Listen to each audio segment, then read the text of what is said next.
Hi guys, in this lesson we're going to cover a lot of things that you've probably heard about before, but hopefully after this lesson you'll have a more deeper understanding of what we're talking about.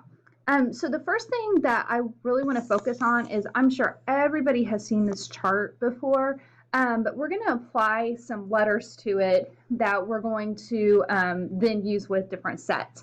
So a counting number, we talked about that in the last video.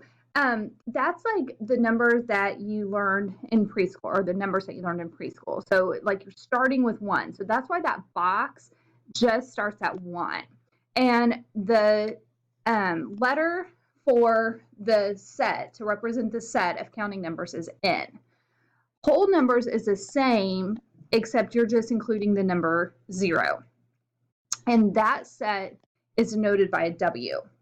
Now, integers, I was always taught integers, think about temperature. So you can have like a -3 degrees outside. So integers are all positive and negative whole numbers here. So we're going to include that to our group. So notice we keep getting bigger and bigger as we go along. Okay, so the next set is rational numbers. And this is anything that can be turned into a fraction. So if you'll notice, like these are fractions, positive, negative.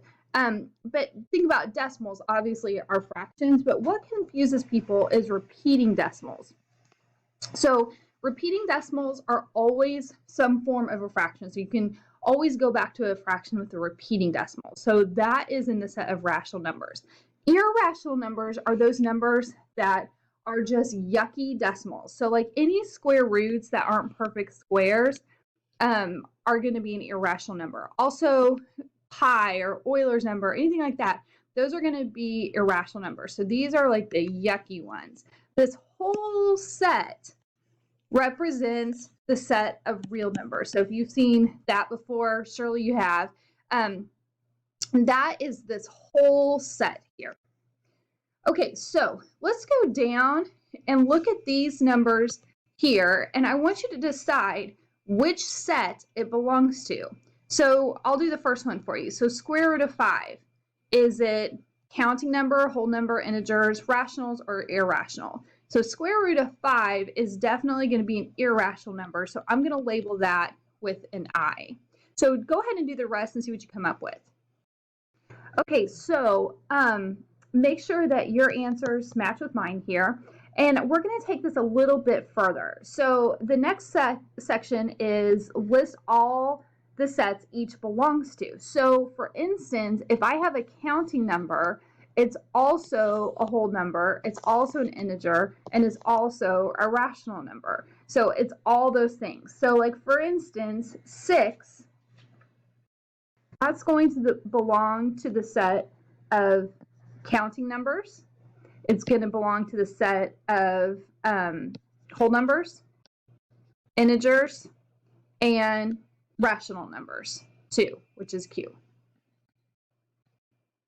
Okay, so I want you to try each of the rest of the numbers and see what you get. Okay, so go ahead and compare your answers with mine. I want to point out this one. So when you take the square root of 49, that's 7, so it's -7. And if you look up here, that would belong in this box here, which is the set of integers, which is Z. Also, if it's a set of integers, it also includes the bigger box, the set of rational numbers. So that's where I'm getting those two answers there. Okay, so for the next part, we are going to think about this in terms of sets and subsets like we did yesterday, and elements and all that good stuff, like we did in lesson 1's video. So I'll start with the first one. So 0 is an element of the group W. Okay, so let's go up here and let's first of all clean this all up here. So where is that group W? So W is right here, a whole number. Okay, so you're going to ask yourself, is 0 a part of the set? Is 0 an element in this set? And it is, because it shows up right there. So we're going to say true or false. So that is definitely going to be true. So go ahead and try B, C, and D and see what you get. So when you are answering these, I want you to think about, like, for instance, C and A. Those are numbers, so those are going to be elements. But as in the case of B and D, you're comparing two sets. So that's where that subset symbol comes in. So make sure you're still kind of getting that straight in your mind. Also, when I'm going through these in my mind, I'm thinking, okay, well, a subset is going to be smaller than the bigger set. So when I look at, let's do D, for example, Z is a subset of Q. Let's go up here. So Z is smaller than Q, so then that's true. So that's what was going through my head when I was answering these. So make sure that you're getting the same answers. If not, please reach out to me on any of this stuff if it's still not making sense, and we can talk about it some more.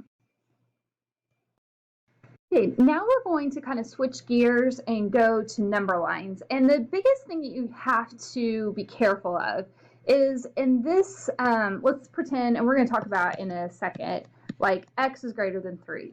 Well, that is going to be an open circle on 3 and arrow going to the right. So you know that, but this includes like 3.001, 3.002, and it goes on and on forever. But a whole number, let's go back to the definition of a whole number. So a whole number is like counting numbers and zero. So we're not going to include all the little pieces in between. So for instance, a whole number less than 4, then we're going to start at 0 because that's where whole numbers start. And we are just going to put dots on 0, 1, 2, 3. Now we're not going to put a dot on 4 because it's less than 4. So your answers to this are just 0, 1, 2, and 3. That's it. Okay, so I want you to try, let's go ahead and try all 3 of these and see what you come up with. Okay, so let's talk about each one of these. For part B, it says an integer between 3 and 9. So that is not including 3 or 9. So notice I just did 4, 5, 6, 7, and 8. This one is unique because let's revisit this. This was easy. We just had an arrow and we knew that included everything forever and ever. Well, this isn't that easy because it's not going to include every single little piece. So you'll see like this little dot, dot, dot. That means that it's going to go on in positive infinity just with the integers. So just with those, I mean, in this case, the whole numbers forever and ever.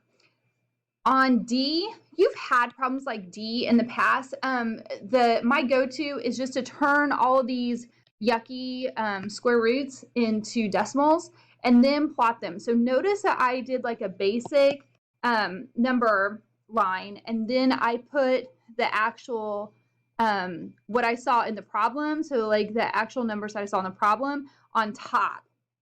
So you're just communicating where those go on the number line. So there's still some like open-endedness there, so don't feel like you're locked into exactly how I do it. Just be as clear as possible when you're doing things like this.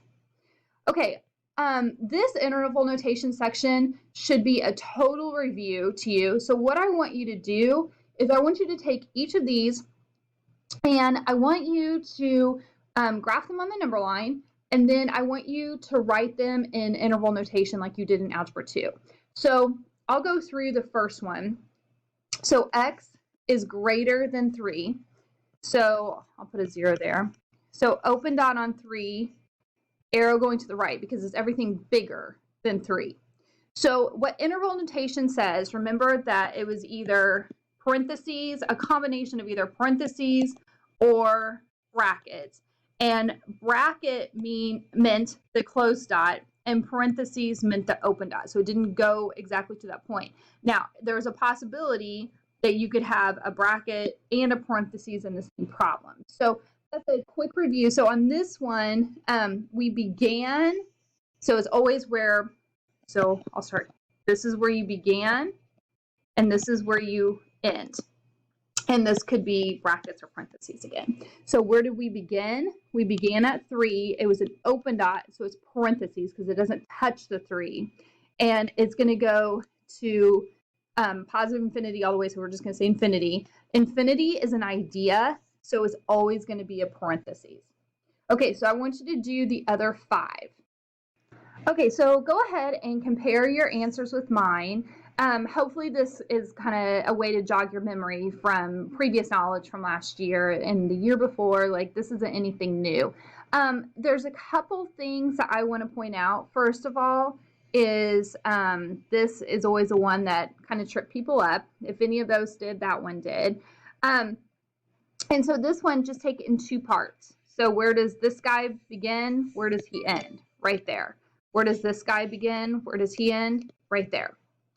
I also want to point out there is yet another way to graph these. So that you're going to see, I don't care how you graph it personally. I just want you to be able to see it and understand it when you see it like in a textbook. So instead of having an open dot, we're going to follow this, and it's going to be a parentheses like that. So you'll see that. So if it were a closed dot, you would have a bracket. So it would look like that. You'll see both all the time, so it won't really affect you that much. So let's go down to this one. So this is -1 and 3, parentheses, bracket with the line in the middle. So just become comfortable with that. You can use it. You don't have to use it. I just want you to be able to identify it. The last thing I want to reiterate on this section is the set builder notation. So this is pretty much set builder notation. We're just going to clean it up a little bit. So if I were to write set builder notation for this first one, it's going to be brackets, x such that x is greater than 3. So I'm going to go through and finish the set builder on all these, and you try to do that too, and we'll see what we get. So again, I finished it in the blue. Notice it's very much the same thing. I just kind of cleaned it up with the brackets and the x such that. So for this next section, this is total review. Write each interval of real numbers. So that is like we're going back to like open dot, closed dot, left or right. So that kind of thinking. So write each in interval notation and graph it. Okay, so A, the set of real numbers greater than or equal to 2. So that's going to be a closed dot. Let's practice that with a bracket. So go ahead and try that. So practicing that bracket, it should look like this. So go ahead and try B, C, and D. Okay, so I completed both parts of this. So this is the interval notation part and obviously the graphing part. I want to point out this word right here, inclusive. So when you see like it's between 2 numbers, usually it's not including those numbers unless you see the word inclusive, and that's when it includes the 2 end pieces, so 1 and 5. So that's why there are brackets there, and I ended up with that. So I just want to point that out. So for this last piece, we're going to talk about combining intervals. So remember, union is when everybody comes together. So we're going to have like a big set. So the first thing I do is I graph each piece. So this is 2, 4. So I'm going to come up here. So 2, 4. It's going to be all those pieces in there. And this next part is 3, 6. And 3, 6. All those pieces in here. So then a union, I'm going to say, where do I begin? Where do I end? So I began here at 2, and that was a parentheses or open circle, and I ended here at 6. So my answer is going to be 2, 6, both in parentheses. So I want you to try B, C, and D and see what you get. Okay, so I tried to explain my steps the best that I could. So let's look at B. So A was a union, so everything was included here. But B, it's an intersection. So where did they overlap? Well, they started overlapping at 3, and that was a parentheses there, and they stopped overlapping at 4. So my answer was like parentheses 3, 4 on both sides. C, this is kind of like A. So I just asked myself, okay, of all these arrows and everything, where did it begin and where did it end? So it began at -1 as a parentheses, but this guy went on and on forever, so it ended in infinity. D was more like B.